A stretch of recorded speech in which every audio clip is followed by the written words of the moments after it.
Mini blog गावचा टाकल्यानंतर खूप सारे DM आले, मोठा ब्लॉग कधी येणार आहे. अखेरकार आलाच 8-10 दिवसाच्या नंतर, कारण कार्यक्रम खूप सारे होते त्यामुळं आणि रानातली कामं गावची आणि सांगलीत येऊन परत रिटर्न मला क्लासेस वगैरे जॉईन करायचे होते.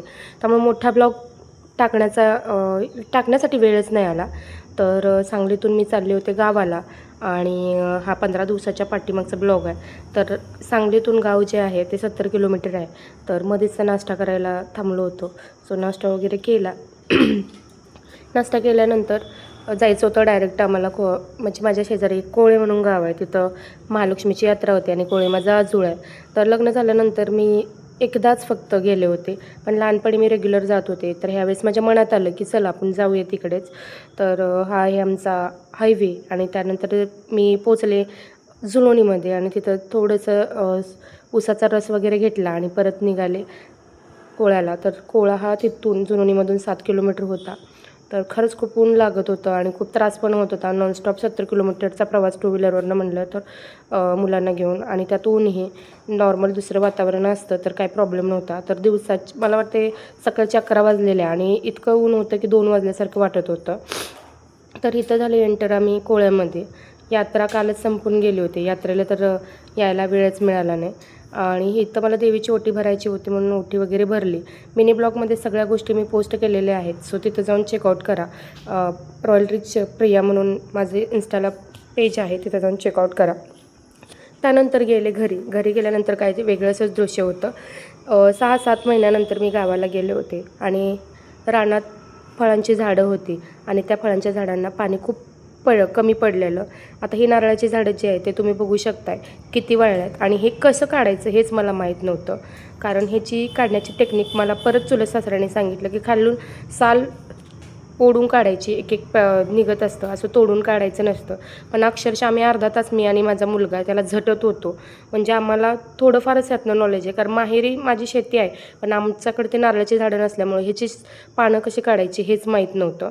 आणि मुंबईतून जाऊबाई पण आल्या होत्या. ते पाठीमागचं जे दिसतं ते घर आहे आणि तुम्ही खालची जमीन बघू शकताय की किती म्हणजे जळलेली गवत आहे. त्याच्यावरून तुम्हाला लक्षात येईल की इकडं किती ऊन आहे.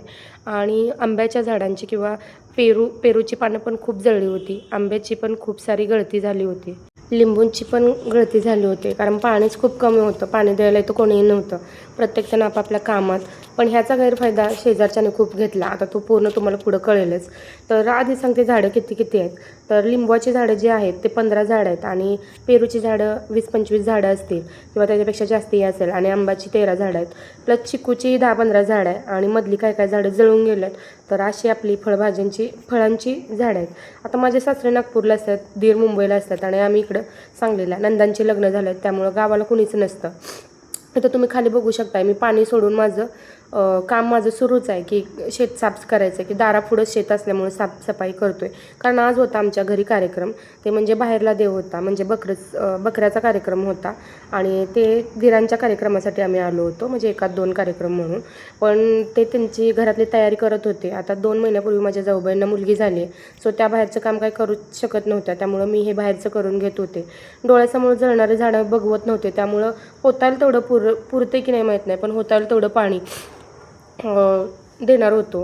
खरं तर 2-2.5 तास मोटर चालली पण खूप कमी चालली. त्याच्यामध्ये पण दुष्काळात 13वा पाईप फुटलेली होती. तेच पाईप फुटलेली तिथूनच मी सुरू केलेली.